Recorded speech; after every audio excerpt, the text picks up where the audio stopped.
El hombre se consternó, el Señor lo sacó de todas sus bases y el Señor hizo comprender que el tema no va por la religión, ni por porque si hablamos de religión es la mejor religión de esa época eran los fariseos. Y este era un principal entre los fariseos. Tenía una religión que sus bases estaban sobre la ley de Moisés y los ritos del templo que Dios había dado. ¿Qué mejor religión que esa?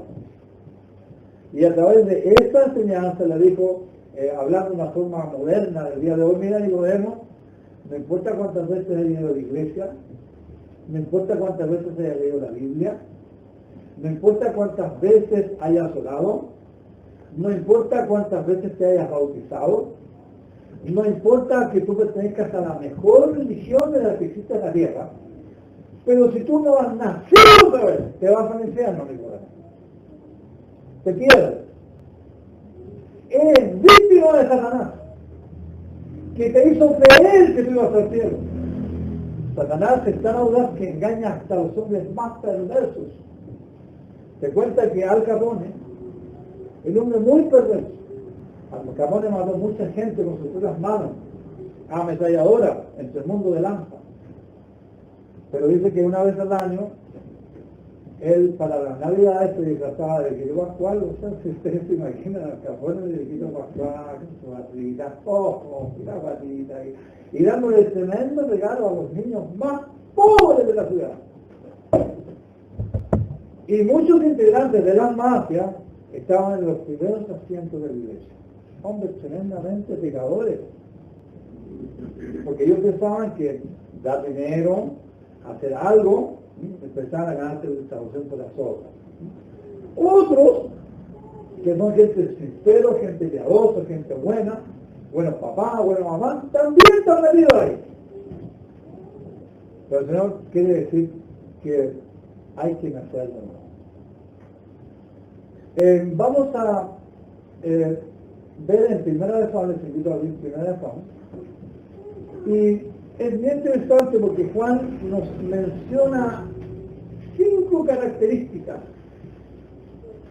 de una persona que ha nacido de nuevo, que puede decir, yo soy vivo y no soy extraño. Si alguna persona tiene estas 5 características, no tiene nada que temer, al contrario, tiene que tener la seguridad de Dios. Primero de Juan capítulo 3,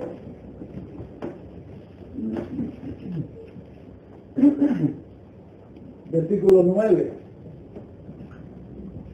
dice, todo aquel que es nacido de Dios, el que ha nacido de nuevo, es más que un religioso. Una persona que es hijo de Dios es una persona que ha nacido de nuevo y es una persona que tiene la seguridad de ser un hijo de Dios.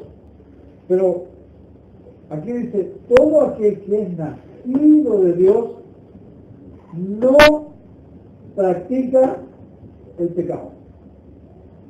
Esta es la primera característica de un hijo de Dios. De hecho, en este mismo capítulo 3 salen las características de los hijos del diablo y la Biblia dice que el que practica el pecado es del diablo. Y dice la Biblia que para eso apareció el Hijo de Dios, para deshacer, para romper la práctica del pecado. Por lo tanto, todo aquel que es nacido de Dios, como dice, no practica el pecado, y da la razón mira, la siguiente, dice, no practica el pecado, porque es un hermano súper espiritual, es un hermano que se esfuerza al cumplir la palabra, no dice así, ¿verdad? No dice, ¿verdad? Vamos a ver realmente lo que dice. Dice, porque la simiente de Dios permanece en él, Jesucristo. Es una persona que ha recibido a Jesús como su Salvador personal. Es una persona que se ha arrepentido de sus pecados. Es una persona que cree en el poder de Dios, que puede cambiar su vida y quitarle sus prácticas pecaminosas. vamos a hacer una nota de equilibrio, no está diciendo aquí que el cristiano no peca nunca, no está diciendo eso la Biblia. Acuérdense que permanece siempre nosotros la naturaleza pecaminosa. Pero lo que dice es que no practica el pecado. ¿Ya? Dice que no practica el pecado porque la simiente de Dios permanece en él. Y dice, y no puede pecar. ¿Por qué? Porque es nacido de Dios. Porque la nueva criatura no peca. Cuando nos alimentamos de cuándo pecamos, a veces cuando no alimentamos el hombre nuevo. A veces como nos enseñaba esta mañana, cuando descuidamos la palabra de Dios. Cuando descuidamos nuestra comunión con Cristo. Cuando nos comenzamos a alejar poco a poco. En ese momento el pecado comienza a tomar fuerza en nosotros y nos ponemos rebeldes y empiezan a aflorar todas las maldiciones del hombre viejo. Pero el cristiano verdadero llega un momento que dice, párele. Entonces va a la confesión. La Biblia dice que el cristiano, y no me cansaré de repetirlo, es un pecador arrepentido. Y algo malo que no le gustó al Señor, perdóname. Y la confesión del pecado, la práctica de confesar los pecados diariamente, rompe la práctica del pecado. Y le pedimos a Dios que nos fortalezca. Nos acercamos a Él para pedir nuevas fuerzas. Pero la primera característica que se da en una persona es que no practica el pecado. Como hay pecados, según una clasificación un poquito mundana, pecados graves y pecados no tan graves, entonces Satanás puede engañar fácilmente a una persona a decirle, pero tú no practicas el pecado porque dicen mentiritas piadosas nomás, y todo el mundo dice palabras sucias y garabatos, tú te sacas tus garabatitos cuando no estás con tu hermano y te acostumbras a hacer lo cierto, pero cuidado, fíjate. Si tú practicas andar comentando de los demás, juzgando a los demás, malos pensamientos, si tú practicas el ver cosas indignas y no confiesas y sigues haciéndolo, aunque tú digas que muy chiquito es el pecado, la Biblia dice que el que practica el pecado es el diablo. Pero como estoy de la palabra de Dios, antes de leer la segunda característica, quiero repasar la primera. La primera característica de una persona verdadero creyente es que no practica el pecado, porque dice la Biblia, en el versículo 9, del capítulo 3 de 1 de Juan, todo aquel que es nacido de Dios, no practica el pecado. ¿Por qué no son? Por el Señor Jesucristo. Porque la simiente de Dios, Jesucristo ha venido para que demos fruto, la simiente de Dios permanece en él y no puede pecar porque es nacido de Dios. Segunda característica de un billete verdadero, por decirlo así como estamos en nuestro ejemplo, de un creyente fidelino. Si ustedes leen en sus casas, no le vamos a dar énfasis al hijo del diablo, pero ahí mismo en el capítulo 3 me cuentan los hijos del diablo. El hijo del diablo obedece, no perdona, es enojón toda la vida, es una persona que está amargado toda su vida y no confía esto y es esclavo de Satanás. Sin embargo, el Hijo de Dios no practica el pecado, lo confiesa.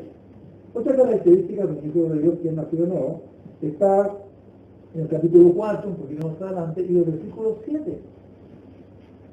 Dios dice así del verdadero creyente: amados, amémonos unos a otros, porque el amor es de Dios.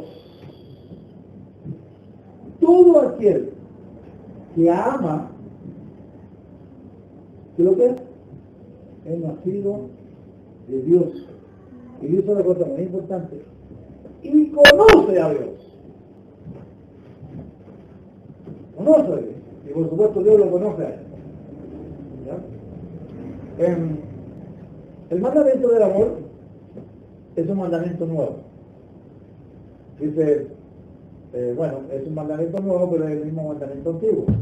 En 1 Juan dice, amado, dice, no os digo un mandamiento nuevo, sino el mismo mandamiento antiguo, que es el resumen de toda la ley de Dios, amar a Dios y amar a su prójimo.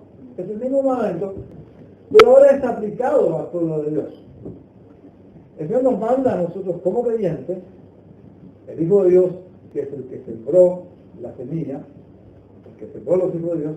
Él dice que nosotros tenemos que cumplir un mandamiento que no cumplía la ley de Moisés, porque era inepto y no podían hacerlo, porque ni siquiera había un ejemplo para hacerlo. Entonces dice, amados los unos a los otros. ¿Y qué nos dice el mandamiento? Así como yo os he amado. ¿Por qué el mandamiento es nuevo y no es nuevo? Bueno, no es nuevo porque es el mismo mandamiento del amor de la ley. Toda la ley se lo somos una sola cosa, amar. Por eso no son mandamientos nuevos. La palabra de Dios no cambia.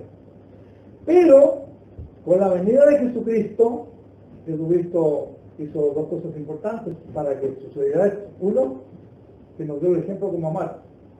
Y en segundo lugar, nos transmite lo que no tenemos. Ninguno de nosotros aquí podría levantarse y decir, sí, yo amo a mis hermanos. Por todo lo contrario, podemos decir, aún siendo cristiano, me cuesta amar a mis hermanos, estar con ellos, a veces prefiero estar en otro lugar que estar con mis hermanos, y pues estamos luchando, ¿verdad? Porque en forma natural no tenemos el amor. Pero el amor es algo que nosotros no tenemos, que no pertenece a la raza humana caída, pero que es un fruto del Espíritu Santo, que se le da solamente a los creyentes. Por eso que la Biblia dice que en Romanos capítulo 5, que el amor de Dios ha sido derramado por su Espíritu. Es decir, lo que estamos viendo, la naturaleza divina, que parte con el amor de Dios para nosotros, nos es dada. Entonces, ese fruto entre Cristo y nosotros, entonces nosotros comenzamos a amar nosotros con el corazón de Cristo. Y una de las cosas que se ve en un verdadero Hijo de Dios es que ama a los cristianos, a sus hermanos. Si una persona no ama a sus hermanos, no es Hijo de Dios. No está ni ahí en visitar una iglesia, no está ni ahí en tener comunión con los hermanos, porque no es Hijo de Dios, es tan sencillo como eso. Ah, claro, cuando yo me voy al cielo, dice, claro, porque te ha engañado por Satanás. Si una persona practica pecado y no ama a sus hermanos, porque no amar a los hermanos es una consecuencia de no amar a Dios. Porque la Biblia dice, ¿cómo tú vas a amar a tus hermanos que ves si tú no amas a Dios que no lo ves? Entonces, como parte del amor, es algo que tiene todo Hijo de Dios. Ninguna persona que haya nacido no puede tener ese falta de deseo. Lo primero que tiene un hijo de Dios verdadero es obediencia. La fe sin obediencia no es fe. En muchas partes de la Biblia se traduce fe por obediencia y obediencia por fe. Porque no existe una fe sin obediencia. Y el primer mandamiento que encontramos al pueblo de Dios es que nosotros nos amemos. Ahora, yo sé que hay cristianos que no obedecen tanto el mandamiento, pero hay creyentes que aman poco a los hijos de Dios, pero lo aman. Hay creyentes que aman mucho al pueblo de Dios, se dan por el pueblo de Dios, ofrecen sus dones al pueblo de Dios, están llorando con el pueblo de Dios, sufren con el pueblo de Dios, apoyan al pueblo de Dios, porque son creyentes. Porque es lo que dice mi compañero. Yo amo a Dios a mi manera, y yo no tengo Dios, ni Dios para Dios, ¿verdad? Entonces a veces la gente asustaba, que la gente, ay no, si tú lo puedes hacer, no. Nadie puede decir que es un hijo de Dios en su casa. El mismo Nicodemo, que le estaba hablando que tenía en la de Dios, un día apareció y él fue el que fue a enterrar al Señor Jesucristo, aunque pareció escondido durante todo el Evangelio. Y una característica que da Juan a una persona nacida de Dios es que amemos con el amor de Dios, el amor que no se envanece, que no hace nada indebido, que no busca lo suyo propio, y que puja por el bien de los demás. Porque Dios bendiga a los demás. Por eso dice, amados, amémonos los unos a los otros, el mandamiento nuevo, ¿ya? Porque Él, dice, porque el amor es de Dios. Todo aquel que ama, y entonces aquí dice, es nacido, es un hijo, es un billete verdadero, como estamos poniendo en nuestro ejemplo, es nacido de Dios, y dice algo muy importante, y conoce a Dios. Si una persona que me dice, mira, yo conozco a Dios, y me voy al cielo, y yo le digo, ¿y vas a la iglesia? Tú no dejas de congregarte como vos tenés costumbre. ¿Y por qué no? Porque tú amas a la gente, si tú amas a la gente tienes que estar con ellos, los llamas, oras por ellos, estás preocupado, entregas tus dones a los servicios del pueblo de Dios. Si no, tienes todo el derecho de pensar que te vas al infierno, porque la palabra de Dios te lo dice así. Pero si tú has nacido de Dios de nuevo, vas a comenzar a amar al pueblo de Dios, vas a querer juntarte con el pueblo de Dios, asociarte con ellos. Tercera característica de un hijo de Dios. Primera Juan capítulo 5, capítulo 1. Dice, todo aquel que cree que Jesús es el Cristo, dice, él, ¿qué? Nacido de nuevo. Es nacido de Dios. Y todo aquel que ama, y aquí enfatiza el punto anterior, y todo aquel que ama al que engendró, a Dios, que engendró a sus hijos, ama también a los que han sido engendrados por Él. O sea, si yo amo a Dios, amo a los hijos de Dios, amo a la iglesia de Cristo, me entrego por ella como Cristo, ¿ya? Pero dice también que además de no practicar el pecado, además, en segundo lugar, ¿cómo se llama? ¿Cuál es una característica que me está llegando en este momento? ¿Cuál es? Además de amar a sus hermanos, es una persona que, por supuesto, cree que Jesús es el Cristo. Y esto es muy importante, porque creer que Jesús es el Cristo significa algo muy profundo, muy sencillo, pero que es el fundamento del cristiano. Sobre este fundamento del Señor edificará en la iglesia, cuando Pedro dice, tú eres el Cristo, el Hijo del Dios viviente. Dice, todo no te lo reveló ni carne ni sangre, sino que mi Padre que está en los cielos te lo reveló. Y dice, y sobre este fundamento, sobre esta roca están edificados los hijos de Dios, la iglesia de Dios. Que Jesús es el Cristo. Que Jesús es el Cristo significa varias cosas. Primero, que Jesús es Dios. Que Jesucristo es el Verbo encarnado. Es el Eterno vestido en vestido humano. Significa también, y ya que esta parábola dice el reino de los cielos semejante, que Él es el Rey del reino de los cielos. Pues digo, cuando nació Jesucristo, el ángel le dice a María, le dice que su reino, dice el principado sobre sus hombros, y su reino no tendrá fin. Las cosas no van a permanecer como ahora. Va a llegar un día que va a haber un reino eterno. Jesucristo va a gobernar por los siglos de los siglos. Jesucristo sujetará a Dios todas las cosas. Erradicará el porqué del enemigo, que es la muerte. Erradicará el pecado de toda la creación de Dios. Hará justicia. Entonces el Cristo es la única provisión de Dios para el ser humano. En todas las áreas de la vida. En cualquier área de mi vida. O en cualquier área de tu vida. Donde no se le consulte a Jesucristo, donde no se le pida a Jesucristo, donde no se siga la guía de Jesucristo. Esa parte de mi vida no pertenece al reino de los cielos, va a ser quemada y solamente pasará a la eternidad, como vimos en la parábola anterior, aquello que es tocado por la persona de Cristo.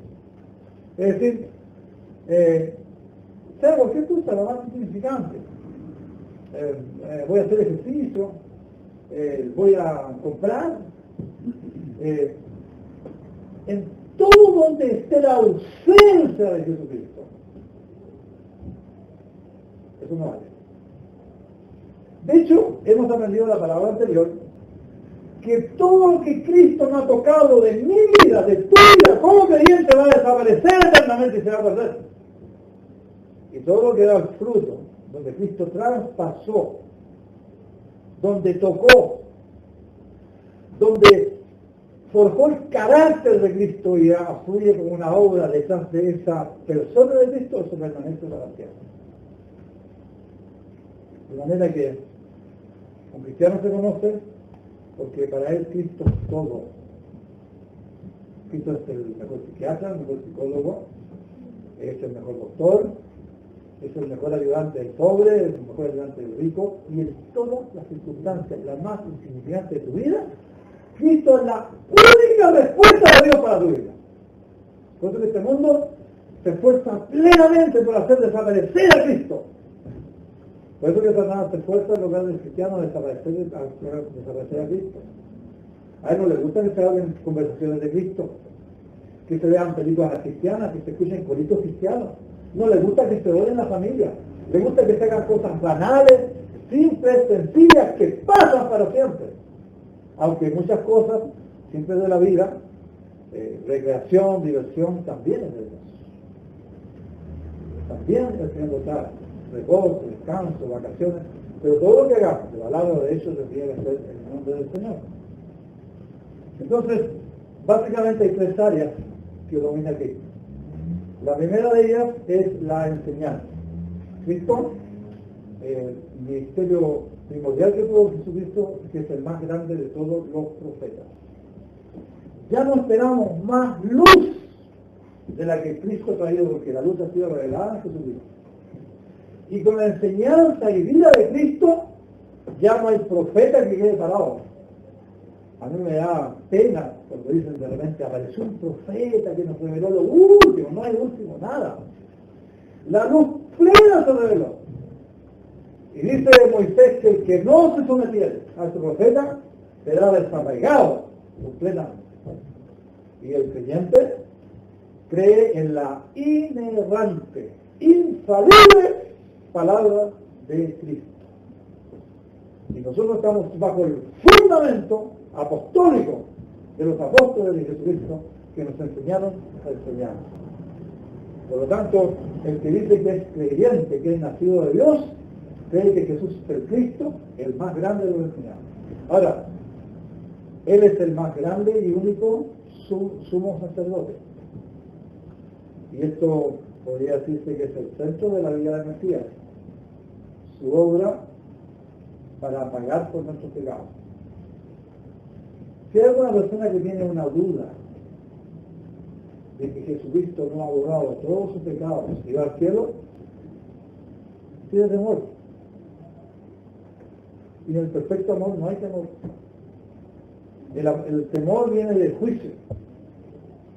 Pero una persona que cree que Jesucristo es inmensamente benigno con el pecador arrepentido, que cree que Cristo lo puede cambiar y lo seguirá cambiando hasta el día de su muerte, que puede ser renovado en el Espíritu de Cristo, esa persona tiene la absoluta seguridad que es su mismo Dios, porque su fundamento, él cree que Cristo es el fundamento. Toda aquella persona, todo aquel que cree que Jesús es el Cristo, es nacido de Dios. Toda persona que cree, por ejemplo, una persona que dice, yo no estoy tan seguro, yo dudo en mi salvación, es que está dudando que Cristo algún pecador no. O está dudando que si él dice alguna cosa que Cristo no se lo va a perdonar. Pero si una persona confía plenamente en la obra perfecta, en la muerte de Cristo en la cruz, por nuestros pecados, en su resurrección, y lo ha recibido en su corazón, ha nacido de nuevo, esa persona indiscutiblemente va al cielo. Tiene la seguridad. Entonces tenemos tres señales. ¿Cuál es la primera? El cristiano no practica el pecado. La segunda, el cristiano ama a sus hermanos. Va a la iglesia, se preocupa por ellos, ora por ellos. No es independiente. Y en tercer lugar, el cristiano que es nacido de Dios cree que Jesús es el Cristo, ¿ya? Y por supuesto es el Rey de los Reyes y el Señor de los Señores. La otra característica de un cristiano verdadero, en primera de Juan, que sería los hijos del reino, estamos en el capítulo 5, ¿verdad? Versículo 4, ahora dice, y todo aquel que es nacido de Dios, dice, vence al mundo. Y esta es la victoria que ha vencido al mundo, nuestra fe. Un verdadero hijo de Dios deja el mundo. O tiene un sincero y profundo deseo de abandonar el mundo y seguir a Cristo. Porque el mundo pasa y su deseo y que hace la voluntad de Dios permanece de la fe. Si una persona encuentra su deleite en este mundo, en las cosas que existen en el mundo, se goza con este mundo y el mundo aquí, el mundo allá, ni sueñe que es cristiano. Es verdad que hay muchos creyentes que luchan por dejar sus amistades del mundo. Muchos lo logran y muchos son llevados al mundo por esas amistades. Es un peligro grandísimo. Pero si es un hijo verdadero de Dios, dice que el cristiano vence al mundo. Hagamos un repaso. Según Juan, el que es nacido de Dios, primero no practica el pecado. Practica tu pecado, un chiquitito, tienes la costumbre y nunca la confiesa, la que te sientes mal, lo sigues haciendo. Rompes por medio de la confesión el poder del pecado y crees que para eso, para ser hijo de Dios, para hacer la obra del diablo. Aunque el cristiano no es perfecto, pero no practica el pecado. En segundo lugar, ama a sus hermanos. ¿Estás preocupado del hermano David? De los hermanos que tienen problemas, y ¿quieres ver a tus hermanos? Pensaba llegar a la iglesia, ver a mis hermanos, que los amo. ¿Quieres ayudar a los hermanos? Oye, si tuviera plata, le daría a este hermano, o haría esto con los hermanos, o le invitaría a toda mi casa, y le daría choripán. Bueno, pues ya lo ¿quieres involucrarte con los hijos de Dios? ¿Quieres asociarte con ellos? ¿Son tu tesoro? Ah, no, pero que yo creo a mi manera y yo no tengo que ir a la iglesia. No, hermano, ¿qué tienes que ir a la iglesia? Porque tú amas. Y ahí en la iglesia que están los hijos de Dios. Es una prueba que eres creyente. En tercer lugar, ¿crees tú que la única provisión para toda tu vida es Jesucristo? En las buenas y en las malas, y no hay otra provisión de Dios para ti. En cuarto lugar, ¿ha dejado el mundo? ¿Te dedicas más en Dios y en sus cosas que en las cosas del mundo? Veamos la última característica que presenta Juan de un nacido de nuevo, está en el capítulo 5, versículo 18.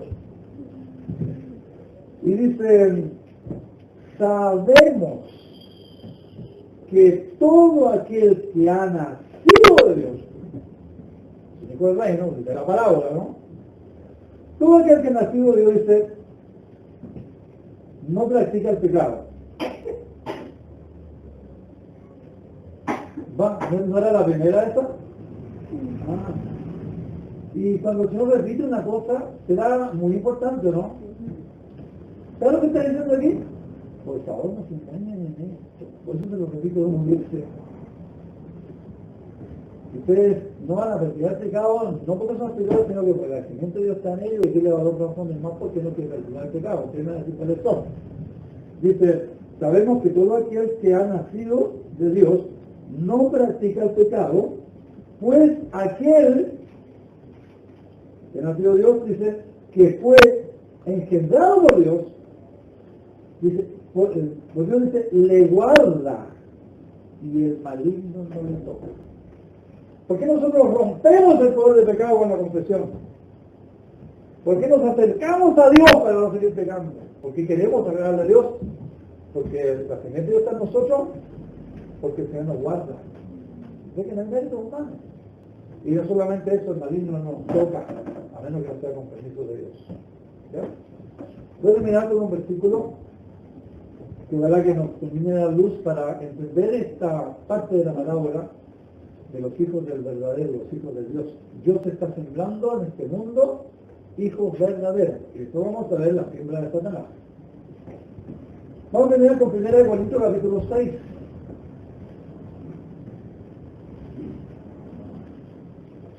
Aquí él está hablando más o menos lo mismo que está hablando Juan por dos veces diría que no practicamos el pecado. Y dice así en el versículo 8 una pregunta, dice, ¿no sabéis que los injustos no heredarán el reino de Dios? Pero lo primero que tengo que preguntarme, yo tengo la justicia de Dios, soy justo, soy injusto. ¿No heredarán el reino de Dios? Dice, no erréis, ni los fornicarios, ni los idólatras, ni los afeminados. Esto está muy de moda hoy en día, los afeminados y los homosexuales. Aquí dice que ni los afeminados, ni los que se echan con varón, sigue hablando de la homosexualidad. Dice, ni los ladrones, ni los avaros, ni los borrachos, ni los maldicientes, ni los estafadores heredarán el reino de Dios. Siéntense bien para que no se caigan de lo que dice ahora. Y quedémonos calladitos y no digamos nada, solamente digamos gloria a Dios y aleluya. ¿Ves lo que dice? Y esto erais algunos, más ya habéis sido lavados, ya habéis sido santificados, ya habéis sido justificados en el nombre del Señor Jesús y por el Espíritu de nuestro Dios. Todos los cristianos somos exonerados. Hoy día parece que, como está de moda el tema de la homosexualidad, que quieren darle derecho y quieren darle el matrimonio, entonces los que no están de acuerdo lo están haciendo como que sea el pecado más grande de todos los pecados, como el pecado imperdonable, los homosexuales. Y no es así. Es un pecado humano, más. Que ningún afeminado, ningún homosexual está en el cielo, pero tampoco los fornicarios, ni los ladrones, ni los avaros, ni los adúlteros. ¿Y qué no somos nosotros para estirar la mano contra un homosexual cuando nosotros éramos a lo mejor uno de ellos o quizás otra cosa? Entonces, en la enseñanza, ¿cuál es aquí? Lo que por 2 veces dice el apóstol Juan, el que es nacido de Dios no practica el pecado. ¿Por qué? Porque nosotros no somos, éramos. Por casualidad, yo noto que mi vida es una práctica de pecado. Aunque sean pecados livianitos que pasan, como dicen, piolitas por todo el mundo, pero que yo los practico. Y voy a la iglesia, y voy a la cena del Señor, y a la predicación, y salgo de los gratuitos. No importa. Tú te vas a quedar en el infierno, porque el que practica el pecado del diablo. Jesucristo lo dice 2 veces. El que nació de Dios no practica el pecado. Bueno, con esto en mente vamos a entender, escuchemos la parábola. Vamos a entender qué es lo que es un verdadero creyente. Que no es el que dice, no, que yo una vez hice una oración, y se tiene cositas, sí, que dice oración. Olvida de eso. Olvida de eso. No te vayas con la emoción. Ándate con la convicción de fe. Al que verdaderamente cree que Cristo murió y revertió su pecado, tiene un cambio de vida. Y Dios comienza a colgar su carácter en él. Dios mediante, la próxima vez vamos a seguir con la parábola del trigo y la cizaña y vamos a ver por qué la cizaña hace tanto daño en el pueblo de Dios.